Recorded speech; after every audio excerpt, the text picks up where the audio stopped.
Ma'am, আপনার একটা কেকের অর্ডার ছিল। জি আমি জানি আমার কিসের অর্ডার ছিল। এখন আপনি বলেন আপনার কি কোনো টাইম সেন্স নাই? কেকটা আমি সকালবেলা অর্ডার করছি। এখানে তো আমার কোনো ফল্ট নাই ম্যাম, আমাকে যখনই ডেলিভারি করতে বলছে আমি তো তখনই। এই থামিন তো আপনি আপনি কোনো কথাই বললেন। টুকটুকি চলো তো আমরা গিয়ে কেকটা কাটি। আচ্ছা সরি, আমি আসলে বুঝতে পারিনি আমার কথায় আপনি এভাবে মন খারাপ করবেন। আসলে বাচ্চাটার মন খারাপ করা দেখে আমার মাথাও গরম হয়ে গেল আর আপনার উপর শাউট করছি। আপনি প্লিজ রাগ করবেন না। কেউ আমার উপর রাগ করে থাকলে আমার একটু ভালো লাগে না। আরে না না, আমি আপনার উপর কেন রাগ করতে যাব? ডোন্ট ওয়ারি, আমি কিছুই মনে করিনি, আপনি নির্দ্বিধায় থাকতে পারেন। তাহলে আপনি এভাবে দাঁড়িয়ে আছেন যে? আমি তো বিলটার জন্য দাঁড়িয়েছিলাম, ক্যাশ অন ডেলিভারি ছিল। সরি, আমি একদম ভুলে গেছি। এই যে আপনার পেমেন্ট। আপনার নাম্বারটা দেওয়া যাবে? কেন? এমনি। 016-691। হ্যালো, আসসালামু আলাইকুম। ওয়ালাইকুম আসসালাম, কেমন আছেন? আপনি কে বলছেন? আমি জুই, ওই যে আজকে আপনাকে যে মেয়েটা বকলো আমি সেই মেয়েটাই। ও আচ্ছা, হ্যাঁ বলুন। আচ্ছা আমার জন্য একটা পেস্ট্রি আনতে পারবেন? আমি আপনাকে টাকা দিয়ে দিব। এখন তো প্রায় 1:30 বাজে। তো কি হয়েছে, আপনাদের তো 24 আওয়ার সার্ভিস। হ্যাঁ আচ্ছা, আপনি আমাদের অ্যাপ থেকে অর্ডার করুন, কেউ না কেউ গিয়ে দিয়ে আসবে। না আমার তো আপনাকেই লাগবে। মানে? না মানে আপনি যদি একটু আসতেন ভালো হতো। এখন তো অনেক রাত, কে না কে আসে আর সময়ও ভালো না। যদি কোনো দুর্ঘটনা ঘটে। আর পেস্ট্রিটা আমার জন্য না, একটা বাচ্চার জন্য, খুব বায়না করছে। আপনি একটু নিয়ে আসেন না প্লিজ। আচ্ছা ঠিক আছে, আপনি অর্ডারটা করুন, আমি নিয়ে আসছি। ওকে। আপনি তো বলেছিলেন পেস্ট্রিটা একটা বাচ্চার জন্য, রাইট? বারে আমি তো আমার বয়স কি বেশি নাকি? আচ্ছা যাই হোক, আমার বিলটা দিন, আমি চলে যাই। বসেন তো, দেখতেছেন একটা মানুষ খাচ্ছে আর আপনি তাকে তাড়া দিচ্ছেন, এটা কেমন কথা? হ্যাঁ আপনি তো আমাকে বিলটা দিয়ে তারপরেও খেতে পারেন, রাইট? আমাকে এভাবে অযথা বসিয়ে রেখে কি লাভ? আপনি এত খিটখিটে স্বভাবের কেন? দেখতে তো অনেক সুইট, কিন্তু কথাবার্তা একদম করলার মতো। করল্লার মতো মানে? তে তো। আচ্ছা আপনার বাসায় কে কে আছে? কেন? আবার করলার মতো কথাবার্তা। কেউ নেই। আপনার বাবা মা কোথায়? জানি না, আমি আমার সম্পর্কে কিছুই জানি না। আমি কে, আমার বাবা কে, মা কে, কোথায় আছে কিচ্ছু জানি না। শুধু কিছু স্বপ্ন দেখি, দুঃস্বপ্ন। কেমন স্বপ্ন? সেটাও জানি না, স্পষ্ট না, আবছা ঝাপসা। আপনার কোনো বন্ধুও নেই? না, কেউ নেই। নাও, আজকে থেকে আমি তোমার বন্ধু। ফ্রেন্ডশিপ মোবারক হো মেরা দোস্ত। শুক্রিয়া। আর ফ্রেন্ডশিপ মুবারক হোক। আরে তুমি এখানে? এলাম তোমাকে দেখতে। আমাকে দেখতে? হ্যাঁ, আর কত কাজ করবা? হ্যাঁ, এত টাকা নিয়ে কোথায় যাবা? কোথাও না। কোথায় আর যাব? কিন্তু আমাকে তো যেতে হবে। কোথায় যাবে তুমি? আমাদের বাড়িতে। ও আচ্ছা, যাও ঘুরে আসো, ভালো লাগবে। ঘুরে আসো আবার কি? তুমিও তো যাচ্ছ আমার সাথে। মানে আমি কেন যাব? তোমাকে আমার সাথে যেতে হবে। আরে না, কি বলো? আমি গিয়ে কি করব? আমি এত কিছু জানি না, মা তোমাকে সাথে নিয়ে যেতে বলছে। আচ্ছা এবার না হয় তুমি গিয়ে ঘুরে আসো, আমি পরে কখনো যাব। না তোমার এক্ষুনি যেতে হবে আমার সাথে, আমাদের সরিষা বাড়ি। কোথায় বললে? সরিষা বাড়ি, আমাদের বাড়িতে। কি হয়েছে তোমার? না কিছু না। চলো তোমার ছুটির ব্যবস্থা করি, আসো।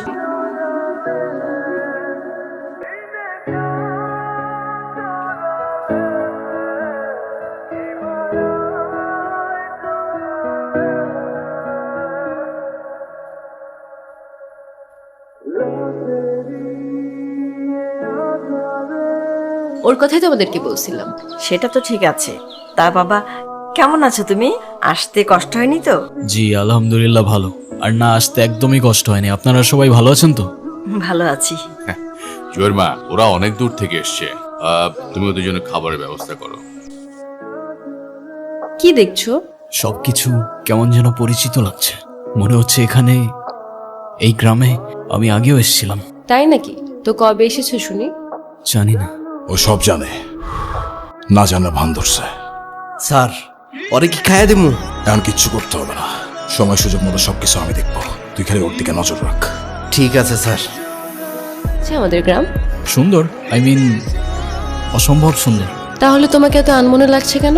জানি না, তবে এখানে আসার পর থেকে কেমন যেন সবকিছু এলোমেলো লাগছে, কিছুই বুঝতে পারছি না। কেন?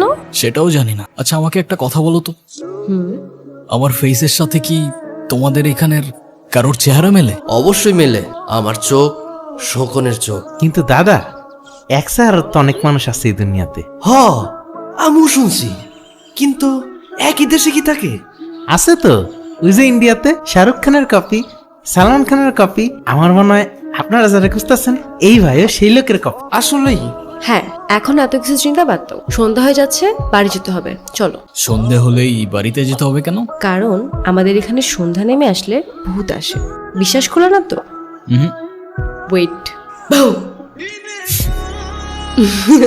অনেক ভয় পেয়ে গেলাম। আচ্ছা চলো। চলো। তা বাবা কবির, আমাদের গ্রামটা তুমি কেমন দেখলে? দারুণ।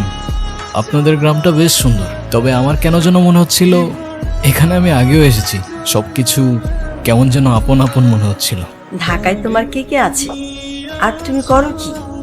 আমি একটা রেস্টুরেন্টে জব করি, একাই থাকি। পরিবার বলতে তেমন কেউ নেই, অনাথ বলতে পারেন। অনাথ কেন বলছো?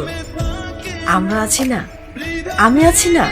আমাকে কি তোমার মায়ের মতো মনে হয় না বাবা? তাছাড়া সব মায়ের না সব সন্তানকে আপন মনে হয়, অনাথ মনে হয় না।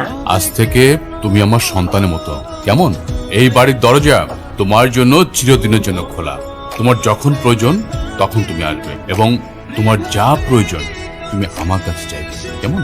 আপনাদের এই ভালোবাসাগুলো আমি কখনো ভুলতে পারবো না। আমার মতো একটা ছেলেকে আপনারা এভাবে আপন করে নেবেন ভাবিনি। আপনারা সবাই খুব ভালো মনের মানুষ। আপনাদের সাথে বসে প্রথমবারের মতো পরিবারের ফিলিংটা বুঝতে পারলাম।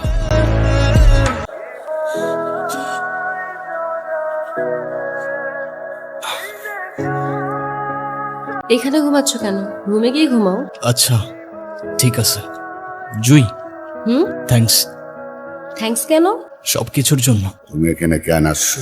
হ্যাঁ মানে? তুমি এখানে কেন আসছো আরিয়ান? আপনি আমাকে বলতেছেন? তোমাকেই বলছি, যেখান থেকে আসছো সেখানে ফিরে যাও, নইলে মরবা। নিজের মরণ কেন ডেকে আনছো? আপনি কি বলতেছেন আমি কিছু বুঝতে পারতেছি না। মরবো মানে? কে মারবে আমাকে? যে বাড়িতে আসছো তারাই তোমারে মারবে। খুনের হাতের রক্ত এখনো শুকায়নি। আপনি কি বলতেছেন আমি কিচ্ছু বুঝতে পারতেছি না। চলো আমার সাথে, আমি বুঝাইতেছি। আরে আজব, আমি আপনার সাথে কেন যাব? কি পাগলামি করতেছেন আপনি এগুলো? তারা আমাকে মারবে মানে? আমি তাদের বাসার মেহমান, তারা আমাকে নিজের পরিবারের মতো দেখে, ভালোবাসে। আপনার কথা আমি কেন শুনবো? আপনি জানতো? হায় রে কপাল মন্দ, চোখ থাকতে অন্ধ। যা দেখা যায় তা হয় না, আর যা হয়ে গেছে তা দেখানো সম্ভব না। হ্যাঁ, দেখাতে হবেও না, আপনি যান। তোমার বাবাকে আমি চিনি, এখন যাইবা না আমার লগে? আজকের মতো সেই দিনে ছিল বৃষ্টি ভেজা দিন। এই সেই উঠান, সেই কান্নার শব্দ, আর সেই চোখের জল মনে পড়ে কিছু? এক রাজ্যে এক রাজা ছিল, স্বৈরাচারী। রাজ্যের সবাই তারে ডাকতো নরপিশাচ। সেই মজা পাইছি, বল বল। মানুষের উপর জুলুম করাই তার একমাত্র নেশা ছিল। কিন্তু দুঃখের বিষয় কি জানিস? সেই রাজা নিজেও জানতো না যে তার রাজত্ব খুব বেশি দিন আর টিকবে না। কারণ এই দুনিয়াতে সব স্বৈরাচারেরই পতন হয়। সেই মজা পাইছি। তারপর? একদিন সেই রাজার রাজ্যেরই খুব সাধারণ একটা বালক রাজার বিপক্ষে চলে গেল, আর রাজার রাজত্ব চোখের পলকে ধূলিসাৎ হয়ে যায়।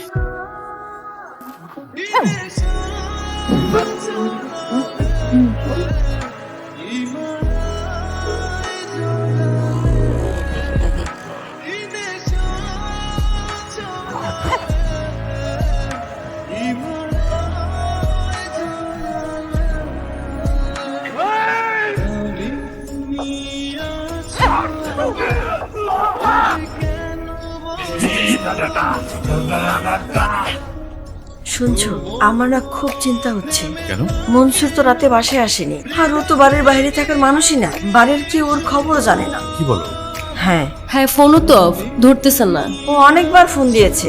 আমাকে আগে বলোনি কেন? তুমি দেখো তো। তাই তো, ওর ফোন তো বন্ধ। আপনি কি ছোট স্যার দেখছেন? রাজা যখন নিখোঁজ, প্রজার ঘুম হারাম। কোথায় রাজা, কোথায় রাজা, কোথায় যে আর খুঁজি। রাজার প্রাণ সংকটে, তাই প্রাণটা গেল বুঝি। স্যার আপনি এগুলা কি বলতেছেন? আমি তো কিছুই বুঝতেছি না। আসো আমিন, তোমার একটা গল্প শোনাই। জি স্যার, বলেন না। মনে করো তুমি একটা রাজ্যে থাকো, যেখানে রাজা তার প্রজাদের উপর অমানসিক নির্যাতন করে, যাকে খুশি মেরে ফেলে, জমি লুট করে নিয়ে যায়। তখন তুমি কি করতে? স্যার আমি তো সেই রাজারে পুলিশে দিয়ে দিতাম। পুলিশও যে তাকে ভয় পায়, শত হোক রাজা তো। আচ্ছা ধরো আমিন, সেই রাজা তোমার বাবাকে জমি লুট করে নেবার জন্য খুন করে সেটা আত্মহত্যা বলে চালিয়ে দেয়। তারপর তোমাকেও মেরে ফেলার চেষ্টা করে, তখন তুমি কি করতে? স্যার আমি তো সে জালিমের বাচ্চারে ফাঁসিতে ঝুলে মেরে লাশ। তুমি কোথায় যাচ্ছ? অনেক দূরের পথ। আমাকে সাথে নিবা না? এখন তোমার পরিবারের তোমাকে প্রয়োজন, তাদের পাশে থাকাটা তোমার দায়িত্ব।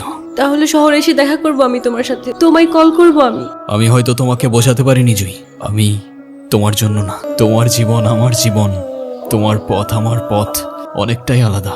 আমি চাই না আমার সেই জীবনের সাথে জড়িয়ে তোমার জীবনটা নষ্ট করে ফেলাও। আমাদের মধ্যে যত দূরত্ব থাকবে তোমার জীবনটা ততটাই সুন্দর হবে। তাহলে আমাদের আর দেখা হবে না? জানি না।